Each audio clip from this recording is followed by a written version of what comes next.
welcome to my channel Mostly Knitting. I'm Tash and this is a special episode from Bendigo with my lovely friend Beck. So we're going to start with what we're wearing. So I'll start with Beck. Okay, so I'm wearing my finished Hopi sweater, which I spoke about last time I was visiting Tash, that I was going to start knitting. It's a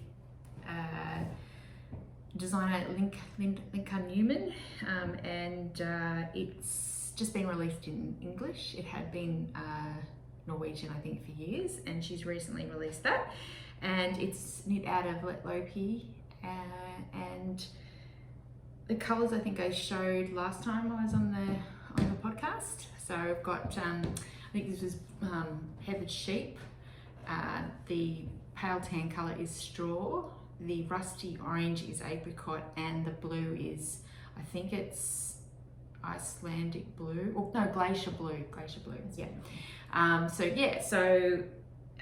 it was quite a really simple knit in lots of ways. It's very straightforward, very easy pattern. There's really no shaping in the pattern. It's knit bottom up. That was probably the trickiest bit for me because I hadn't done a lot of bottom up knitting and I was a little bit concerned about the fit with the yoke, etc.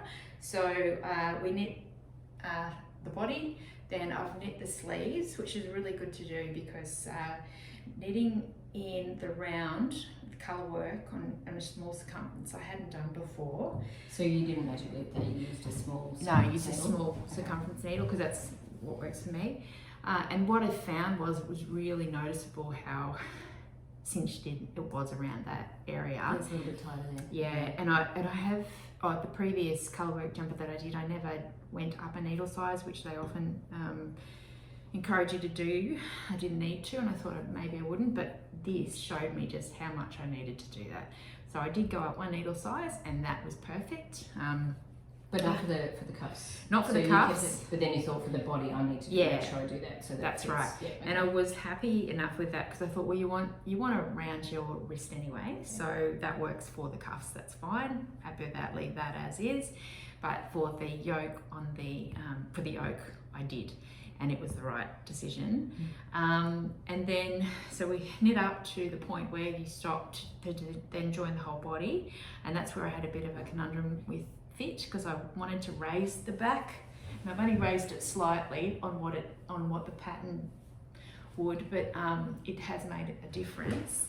And so then I was umming and ahhing about where to put the short rows in. I didn't really want it to do it around the neckline. People had done that. They'd done just prior to their desired neck finishing. They had done short rows. See that. Yeah, I didn't want to break up or change the way the top looked because I thought it was quite pretty. I didn't want it just a standard big rib neckline. I wanted it to keep even though it's quite chunky, rustic, workhorse kind of looking yarn, I still wanted the patterning to be a little bit more delicate looking, and so I thought that with the I-cord bind off, that's what it gave. So I didn't want to add it there. So I decided to add the short rows, so joined the sleeves to the body, and then after much discussion with Tash, we worked out a plan. So looking at different patterns that you've done, decided to come in and start doing short rows just before I started the colour work. So it came in 6 stitches each past where we joined the body and the sleeves, so 6, and then I think I went 5 either side, then I jumped to about 8, 10 and 10. So try maybe 10 rows of short rows. Yes, it's about 10 rows of short rows, and I think the 11th then what do they call it? Resolved the stitches. Did you do German? Yes, I did German short rows because that's what I've done and I like them the most. And also I knew that I knew that it would look fine in this because it's such a dense looking yarn. And it was black, that the short rows really were going to be I can't even see where they are. No, I can't. No idea. I would never be able to find them now. So that's good. So that works. So then started the colour work, and there's some rows in it where it uses 3, mainly it's just 2, but I didn't have any troubles with it. It doesn't really worry me all that much. Three colours so far, so maybe I could try some more. Do you hold the yarn in your right hand for all 3 colours, or do you? No, it's left and right. So I try and do the dominant colours in my left hand, which is what they tell you to do, and the black, if it was black, I'd always hold that in my right hand. And what do you do with the third? Yeah, I would drop it and then pick it back up on the left hand side, so that it was always, those colours were always the most dominant. That's what I did, and I'm happy with that. I think as long as you're consistent with what you do, that's fine. Oh, I did make one mistake. Well, yes, the first instance, 3 stitches of this Icelandic blue that dropped down, I just forgot, and I was up to this point, I was like, oh crap, so there's no way I was going to pull it back, so I just duplicate stitched. Oh, did you? Yes. Oh, I had no idea. And also I thought to myself that, well, that solves these big float issues that were going to happen. And I thought, and I wasn't sure about how much yarn I had, so I thought, well, maybe it'll save yarn too. So it was a bit of work, but it was fine. It looks fine. They're a bit fatter.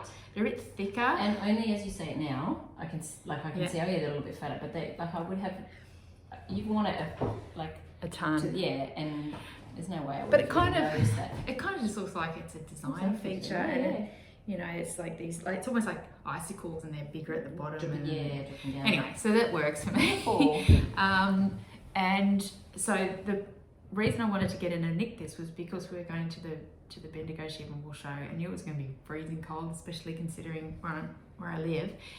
So I wanted something that I thought would be really warm, and it has been fantastic. On the day we were out and about walking around, most people had big like puffer jackets on, and I didn't. I had this and like a long sleeve singlet, a long sleeve t-shirt on underneath, and I was good, completely comfortable. Yeah. So I used probably. Was it a 6mm needle? Is that the size they used? Gosh. Sorry, I'm testing you. I'm sorry. I will pull it up. Yes, I did exactly what the pattern's main needle was, and I don't, because I don't like ribbing that pulls in, I just use the same needle for the ribbing as well as sleeves and the bottom. I did a twisted rib on the bottom, probably didn't need to bother because the yarn, it's invisible. So it's not a biggie. And I didn't do anything else that I remember.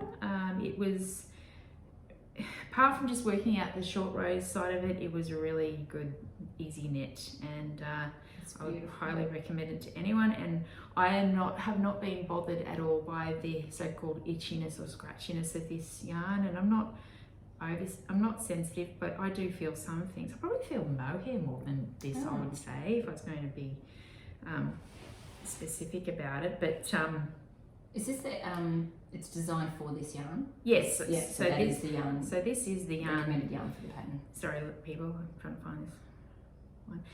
So this is the yarn she uses a few, but this is one of them. So I knew it would work, and I didn't have to worry about. I'll look it up if you want to talk about. When you talk about your mix, I'll look up what. Yeah.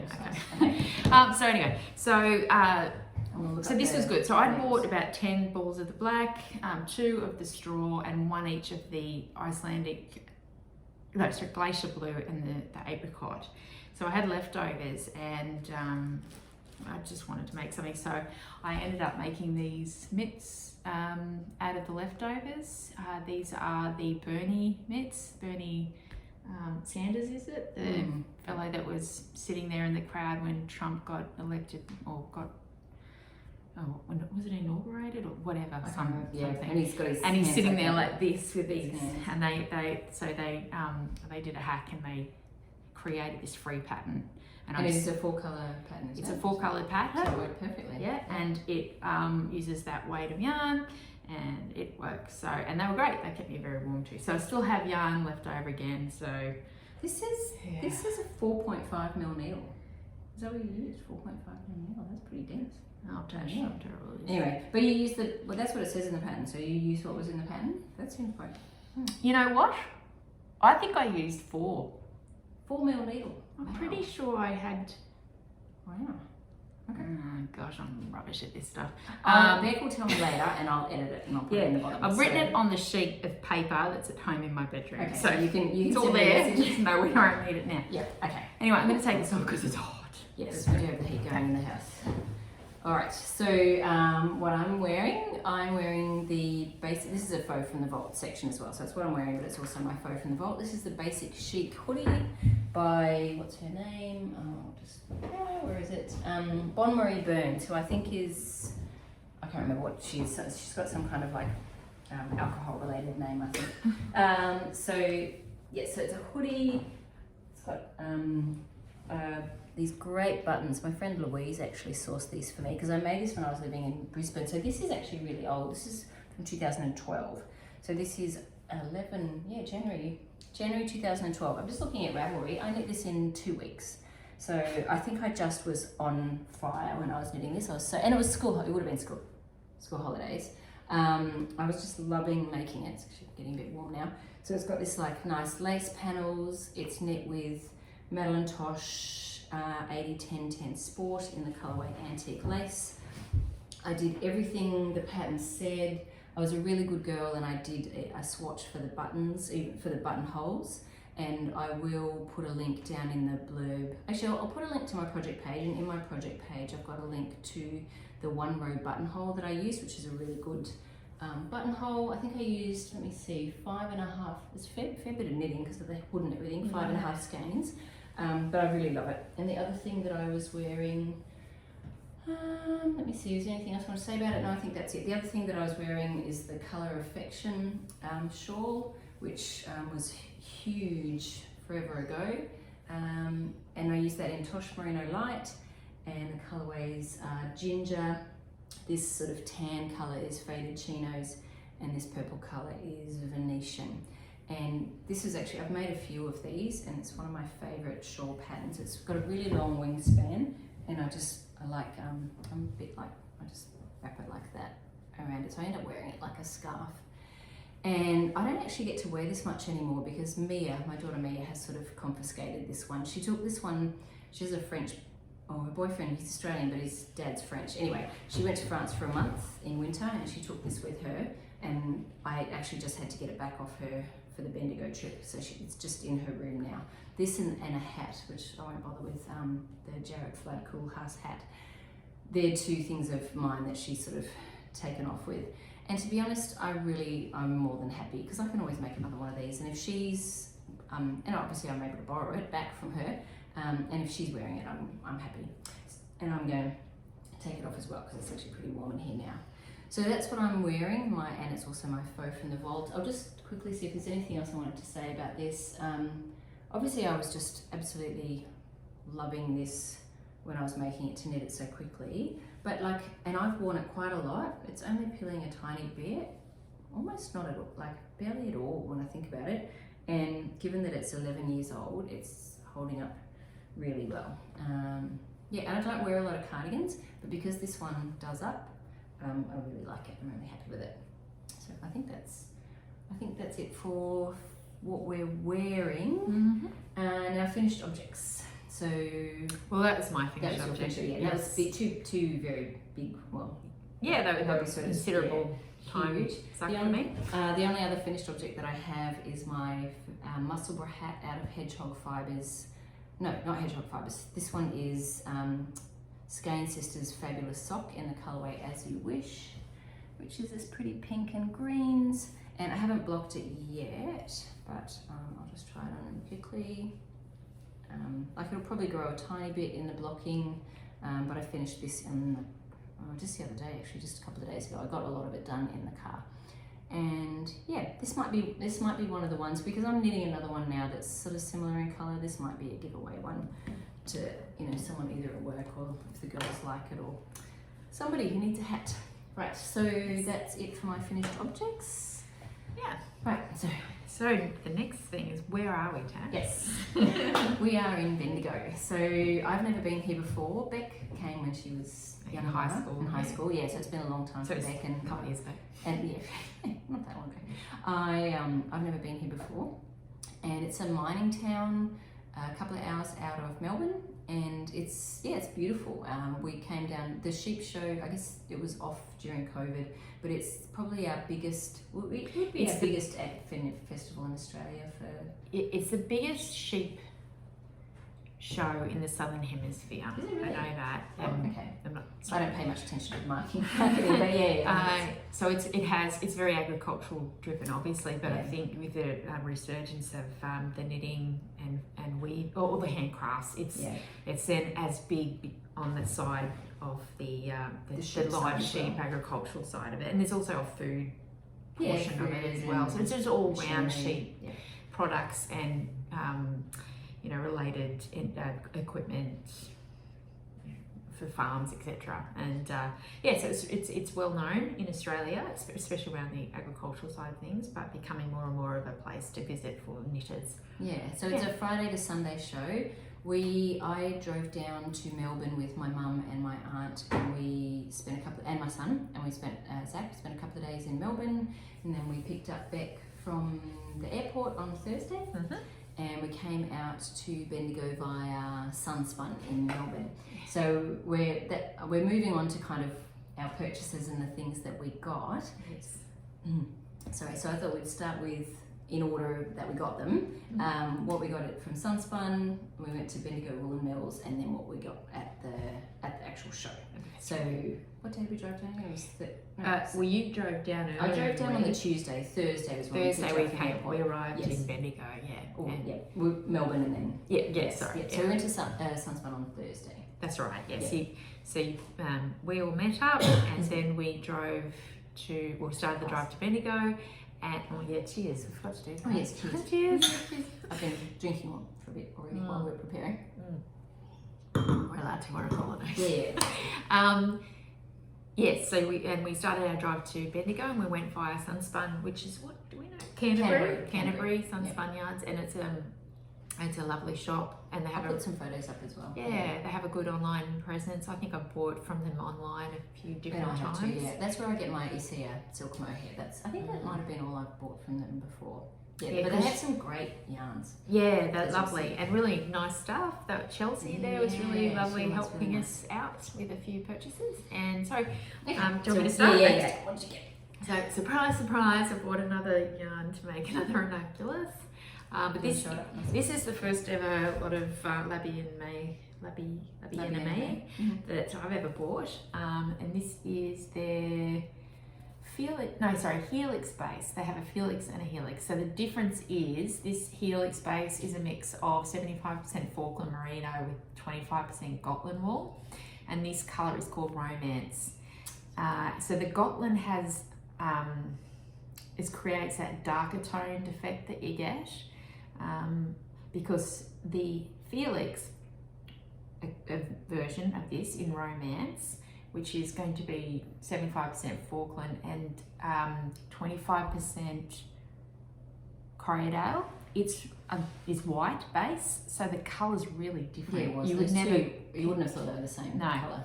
And very pretty, but I just really like the Gotland yarns now after knitting the Hopi sweater and not feeling at all irritated by it. I think that this will be nice. It's just beautiful colours. It just adds a depth of really gorgeous colour and interest, I find, with that darker base than the so it looks heathered. White. It looks heathered, even though you've got some greys and some pinks, but it's sort of heathered underneath. It's beautiful. So I think it'll be really interesting. I'm not sure if it'll pull. We did ask Chelsea in the shop whether she thought it would pull. She wasn't sure. I'm not really good on. I think the ranunculus when it's quite open anyway. I think it'll be alright. Yeah, we figured it would work, and I'll make it work. And so this will be another warm one, but light. It's 650 meters in the skein. So again, I should get at least 3/4 sleeves cropped kind of version, which suits me to a T.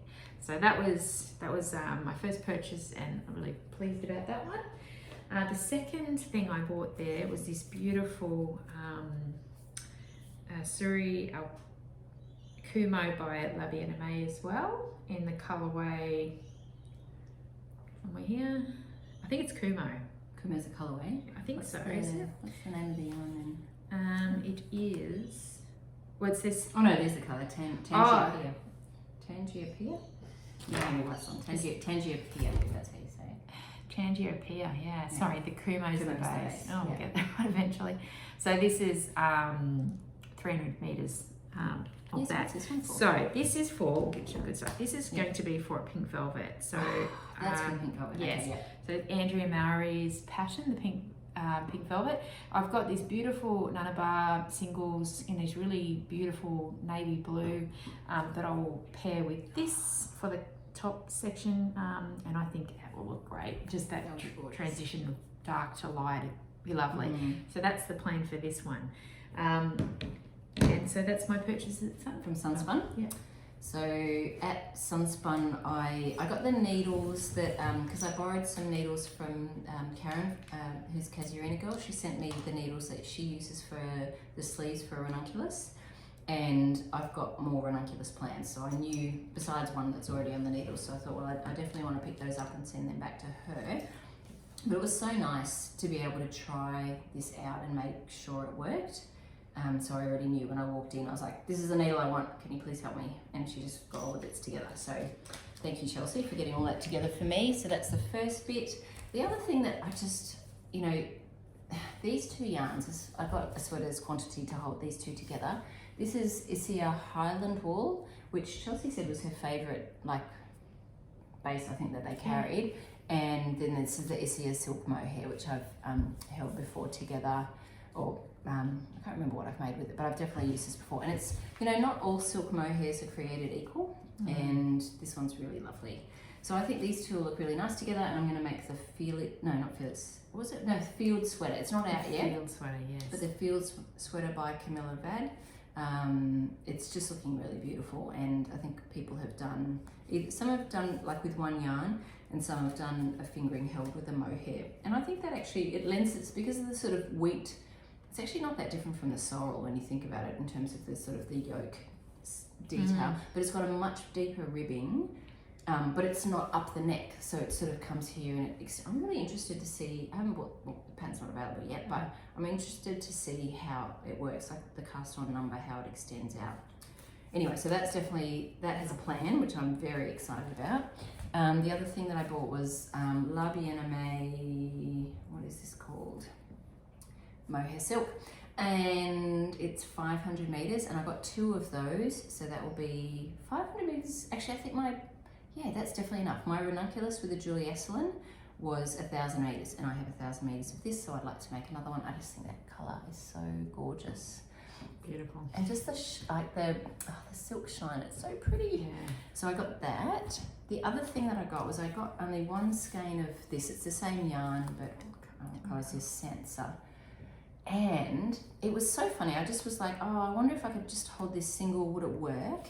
And then I noticed these 2 yarns. This is the Antigone, what's the brand? French. It's a French brand. Is it actually Antigone the brand? Yeah, is that right? Interesting. Macaron may be the colour name. Anyway, it's 100% linen, and 260 meters. So this is 500 meters and 2 of these. I've got 520 meters. I just think that's so. Anyway, somebody in the shop was saying that they had held this with this together to make a table runner. I was like, okay, I'm not making a table runner. Diorum Natura. And I've been wanting to try their yarns before, and they have a lot of their different varieties. They have Ulysses and a few different kinds. And I will try them eventually, but I just was looking at it going, I'm not sure what I want to make. And the colours weren't quite jumping out at me at the time. Anyway, this one I think will be really beautiful. And lovely. This will either be another ranunculus or something similar. So, yeah, and I'm just really curious to try the linen with the mohair silk. I think that's going to be really interesting. So is that all I got? Yeah, that's it from Sunspun, which was like a big, you know, it's actually, you know, there's 2 ranunculi, and the field sweater, three sweater quantities before I'd even hit Bendigo. So I was a bit like, oh, okay, but I'm excited because I have a plan for all of them. So, yeah. So that was Sunspun. Yeah. So we left, made our way back up to Bendigo. Yeah.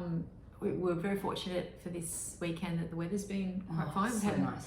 It's been at tops of around 14 degrees, I think they've said, but there's no wind, so it's... And no rain. Yeah, no rain. It's high level overcast now, but it's coming up to 5 o'clock now anyway, so it's fine. Yeah, 4:40, and like, I don't know if you can tell, but like we've got some windows behind us, which you probably see through the mirror. Yeah. This is a pretty old house that we're, an Airbnb that we're in.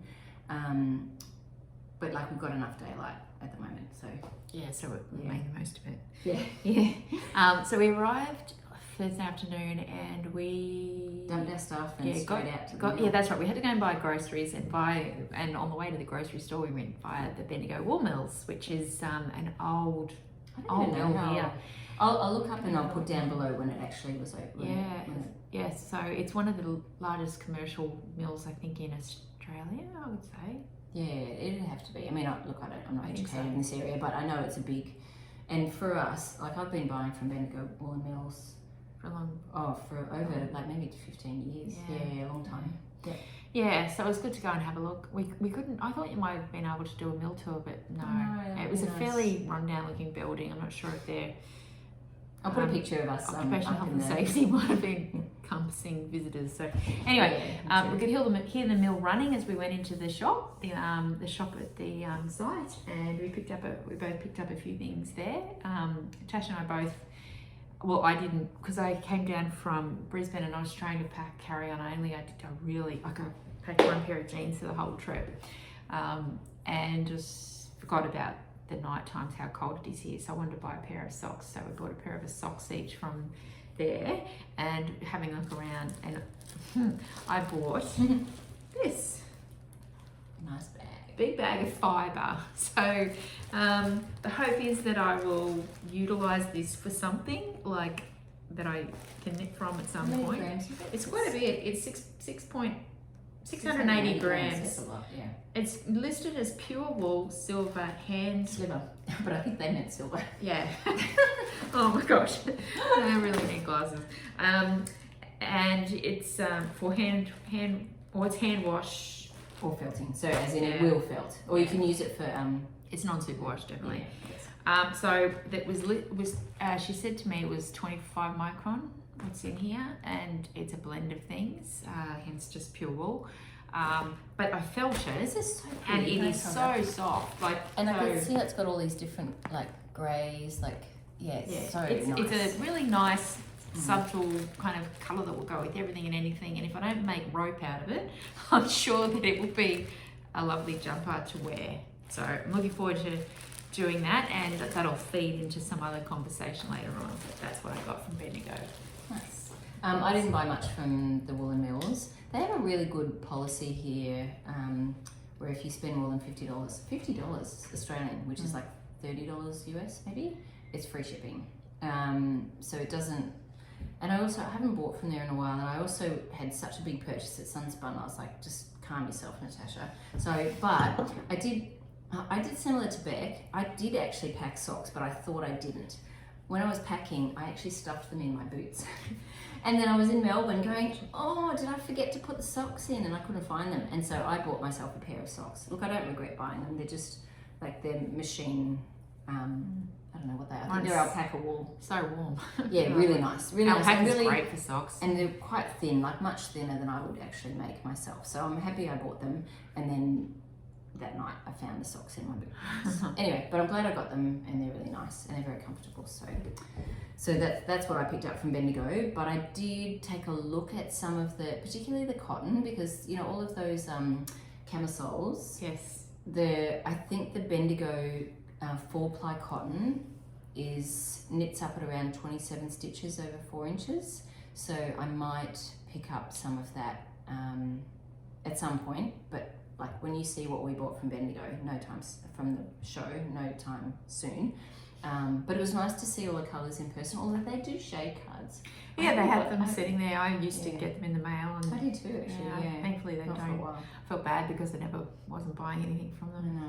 Yeah. They might have cut back on that and then relisted their people that had actually purchased and send them to them. Maybe I'm thinking that would make sense. They've got a few new colours that I hadn't sort of seen and went, oh, actually that looks really nice. So I probably will get something, and I might try their 4-ply. You never know, on the way out of town, because they're actually open on Sunday, I might just go, let's just duck in and grab Also, it's really hard. Like, I actually really love, I love cotton dishcloths and face washers, and I have knitted them. They don't take that long, and obviously it's a bit hard. It takes away from other knitting time, but I might get some 10-ply, just some the sort of brownie sort of colour, I might get one. They sell them in 200 gram balls, which is amazing. They're just like How many big. face washes would you get out of 200 grams? 8 or something? Yeah, easily. Because my face washes are probably only 30 or 40 grams, so yes, we'd get. Yeah. So they're quite economical, it's just the time factor. Yeah. And but it also means that's something that I can do, like similar to a muscle bra. I used to do them when I was like, actually my sweater project is at a place where I can't make, I need vanilla knitting. I'll just knit on a dishcloth. So, and when I say dishcloth, it could be face washer. And I used to give them away as gifts for people when they'd had babies. Yeah, they're great because they're so good. They kind of pick up more than I find and they're just so nice and soft. Yeah, and but they do. Yeah, they're lovely for babies. Yeah. Yeah, I'll make one and I'll show. I'm probably gonna go and stop and get some. I'll make one and if they're open before we leave, I'll make one and I will show them on the podcast. So yeah, because they're really nice for baby knits. So yeah, cotton hand knits. Anyway, so that was all before the show, and then Friday was the actual first day of the show. So Friday, so it opened at 9. Yeah. So we were on the road at 8:45, went the wrong direction. Yeah, I know. I went in maps and it was like it was a nothing. Anyway, we finally got industrial area. Yeah, we got there around 9:15. Yeah, so we got there and it was like, it was everyone trying to park. We eventually got into the grounds. We were told to park anywhere, and all day we could hear the driver of this car, please come and move your vehicle. So it's no surprise that they. Yeah, there was a lot of people that parked where they shouldn't have, that perhaps wouldn't have if they were given better directions. So maybe that's something I think the organisers will have to look at that, because they were blocking. People were blocking catering getting in and trucks moving. So. So that was, otherwise it was nicely presented show. There was plenty of room to move. Obviously some of the booths were really popular and it got a bit crowded. But not crazy. I think I have no idea we didn't go today, so I don't know what it was like today, and I don't know if today was a bigger day than Friday, but I'm so glad we went yesterday. Yeah, I think yesterday was a good day, and I think a lot of the people that we knew that were coming down from Sydney were coming down for Friday. So I think the real enthusiasts probably would have planned to go Friday. And I'm glad we did, because I think some of the stall holders would have not had what we wanted to see if we'd come Sunday or something. So anyway, so there's a lot. There's a lot to go. I'm gonna pause it and restart. So just in case for my editing.